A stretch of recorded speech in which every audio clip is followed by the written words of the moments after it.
Bonjour, c'est Gilles du site boursicoté.com. Voici l'analyse technique des principales paires de devises du marché Forex ainsi que l'analyse de l'or et du pétrole pour les matières premières.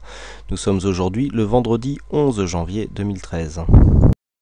Et nous commençons par l'euro-dollar. Donc l'euro-dollar qui finalement, après avoir marqué une forte hausse ici sur la séance d'hier, nous avons une petite phase de consolidation horizontale entre 1,3250 et 1,3278, enfin 80, pour finalement casser à la hausse, venir casser le récent point haut qui avait été marqué au 1er janvier et venir marquer des nouveaux plus hauts. Donc cela constitue un beau signal haussier. Personnellement, je n'y croyais pas trop puisque nous avions une configuration ici fortement surachetée, mais la bourse est faite de probabilités et ces probabilités sont parfois déjouées.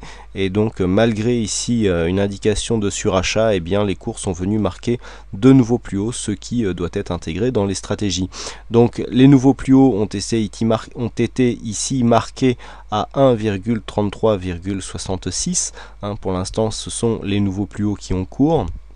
La tendance est en pleine dynamique qui nous a permis de valider un signal gagnant qui vous était donné sur l'analyse technique euro-dollar, donc l'analyse écrite qui paraît tous les soirs après la fermeture des marchés US, puisque il y avait un signal de cassure sur 1,33. J'avais arrondi pour prendre, je prends toujours 1 ou 2 pips de sécurité pour les niveaux de cassure, et donc en cas de 1,33 on avait un objectif qui se situait à 1,3350 et puis c'est 1,3350 ont été atteints très directement sans phase de consolidation, et donc on validait ce signal qui aura fait gagner à ceux qui l'ont suivi 50 points sur cette séance. Donc l'euro-dollar ici, comme indiqué, confirme sa tendance de hausse moyen terme, puisque d'un point de vue moyen terme, on est toujours sur une tendance haussière. Il y avait une possibilité de mouvement baissier sur la vue court terme, puisque nous avions ici une phase de baisse qui dans un premier temps n'avait été retracée légèrement au-dessus des 38,2%. Et puis hier nous avions eu une cassure, donc j'avais dit que le fait de casser ici le 61,8 invalidait la tendance court terme, puisqu'il y avait plus de 61,8% de retracé, et que donc on avait des chances de revenir sur le 100%. Donc ça a été chose faite. Je pensais pas que ça se ferait directement. Je vous avais dit que l'objectif était là, mais honnêtement je m'attendais à ce qu'il soit atteint la semaine prochaine. Et bien pas du tout. On l'a même atteint et dépassé. Donc de ce fait, on reste ici dans la tendance court terme, puisqu'il y a eu un signal de cassure sur une poursuite de la tendance haussière, donc en ligne avec la tendance moyen terme. Donc pour l'instant, ici la hausse est en pleine dynamique. On est toujours suracheté depuis hier. Le MACD plafonne, stochastique RSI en surachat. On attend donc un signal de retournement. La zone ici des 1,3316 devrait donner un peu plus de résistance aux précédentes résistances sur cette phase dynamique. Donc toujours orienté à la hausse sur l'euro-dollar. Configuration bien différente sur le câble, puisqu'après cette phase de baisse ici, nous avons marqué quasiment un double bottom sur la zone ici des 1,60,10, et puis la hausse ici a commencé à s'accélérer. Donc hier nous avons eu un dépassement du précédent point haut, et vous voyez que le retracement n'a pas dépassé ici les 38,2%. donc on est allé valider un point haut à 1,6176 qui était une résistance déjà identifié sur le graphe, et puis les cours sont repartis à la baisse, mais d'une manière très peu dynamique, puisque nous avons ici le signal qui est assez clair sur les indicateurs, mais il ne s'agit pour l'instant que d'un petit mouvement court terme. Donc là on est un petit peu entre deux feux. On est d'une part sur cette phase donc de double rebond qui nous donne un retracement donc sur cette tendance qui arrive sur des zones où on est entre 38,2 et le 50%, et cette phase de baisse ici court terme qui revient chercher la moyenne mobile 20 exponentielle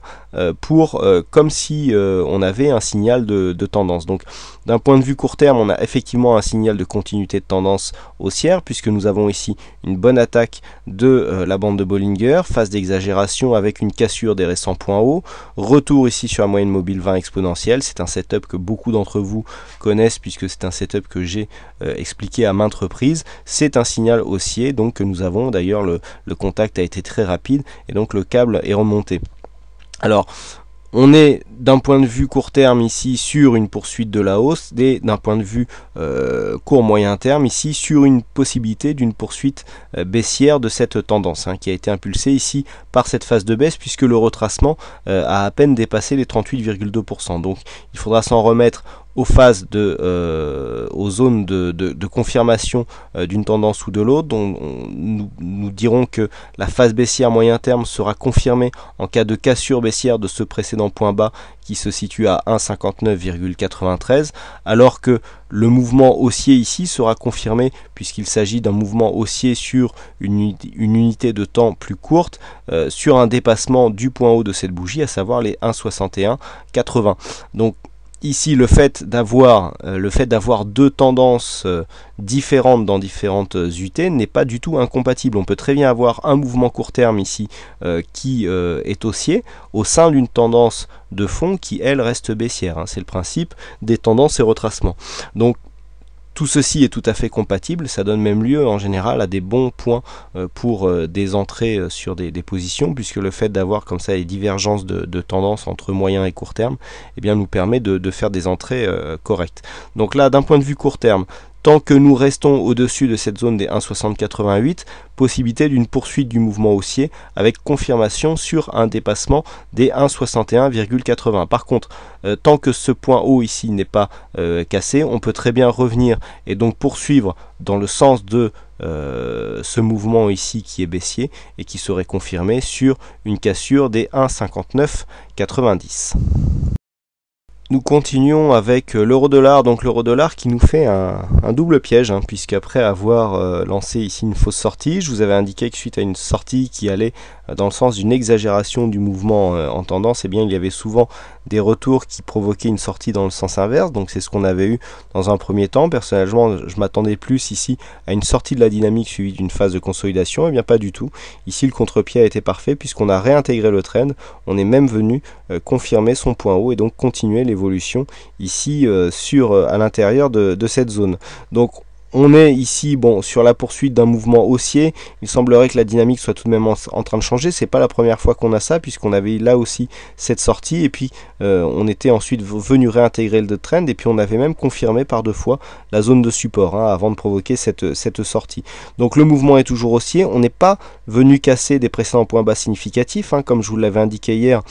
Pour confirmer la sortie de la dynamique, il fait absolument une cassure de cette zone de points bas qui se situe à 86,77 et cette cassure n'est absolument pas arrivée. Donc on est toujours dans un mouvement haussier court moyen terme, on est toujours dans cette on est toujours dans cette tendance, mais la dynamique est en train de changer, on est en train de sortir de ce trend puisqu'on a beaucoup d'invalidation au niveau des lignes de tendance, mais en restant avec la même orientation.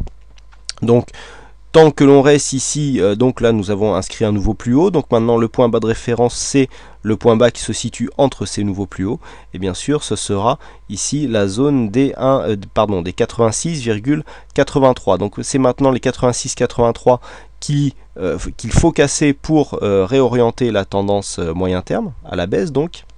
Mais tant que nous restons au-dessus de cette zone, le mouvement reste haussier. À noter ici la configuration surachetée avec un mouvement qui devrait normalement, ici au niveau du MACD, nous donner un mouvement de consolidation. Consolidation qui a légèrement débuté ici suite à cette phase d'exagération qui a vite été reprise, mais qui pour l'instant n'est pas confirmée.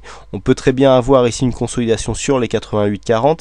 A priori, les zones, les trendlines ici devraient être maintenant de plus en plus souvent invalidées, mais on voit que cette zone de précédent point haut pourrait tout à fait être retracée sans pour autant remettre en cause le fond de la tendance qui reste orientée à la hausse. On poursuit avec l'or, donc l'or qui reste ici dans une tendance. Alors on avait une petite possibilité ici d'avoir un début de tendance haussière, puisque on était venu casser ici la zone des 1664 $ l'once. On était venu marquer ici un point haut sur la résistance des 1676, et puis finalement les cours ont commencé à corriger ici cette phase d'exagération qui avait eu lieu pour revenir ici à l'intérieur des bandes, et puis finalement cette phase s'est accélérée et nous sommes revenus tester ici le support qui avait été précédemment donné des 1653, hein, cette zone ici qui était la zone de point haut de cette bougie, hein, sur laquelle nous avions déjà tracé des Fibos. Donc là on revient ici sur cette base, on voit bien que la première phase de baisse ici a été invalidée, on a consolidé au-dessus du 61,8%, donc nous n'avons pas ici une tendance baissière qui est en train de se mettre en place. Donc pour l'instant, nous allons privilégier, tant que nous serons au-dessus des 1653 $ l'once, une évolution en range, puisque ici la dynamique n'est pas encore assez forte pour vraiment commencer à mettre en place une perspective de tendance haussière. Si on était venu consolider par exemple sur cette zone ici des 1664, ça aurait été différent, mais là la consolidation est trop forte par rapport au mouvement haussier pour pouvoir conclure ici à un début de mouvement haussier. Donc un mouvement de range qui remonte d'un étage mais qui reste très peu orienté d'un point de vue directionnel, avec des signaux ici du point de vue des indicateurs qui restent baissiers, hein, qui sont bien visibles sur cette phase. Donc tant que nous sommes ici sur les 1652, eh bien nous sommes dans un début de range, hein, donc 1652 76. Le fait de repasser facilement sous cette zone nous placerait dans une évolution toujours en range mais plus large, hein, entre 1628 et 1676, hein, l'or donc qui depuis maintenant le milieu du mois dernier commence à manquer de volatilité, de mouvement. À part ces deux mouvements ici qui ont eu lieu en début d'année, nous n'avons pas grand chose à faire sur le métal jaune, donc une tendance qui reste pas ou peu orientée. Et enfin nous terminons avec le WTI, donc le WTI qui eh bien, prend bien le chemin de ce qui était pressenti hier, puisque hier je vous avais indiqué que la bande de Bollinger ici qui se resserrait sur la ligne de support était de nature à faire casser cette ligne. Donc c'est chose faite aujourd'hui. On avait un petit peu commencé avant-hier, on avait réintégré le trend d'hier, et puis la cassure a eu lieu dans la nuit, et donc nous avons un plus bas qui se place ici sur la zone de support. Donc pour l'instant on n'a pas une réelle cassure, hein. Vous voyez que la zone de support ici que je vais tout de suite voilà, vous indiquer, a servi de zone de support intermédiaire donc pour ce mouvement de consolidation. Donc le mouvement de consolidation est bien visible ici sur les indicateurs, hein. Nous avons les stochastiques RSI qui redescendent bien après une brusque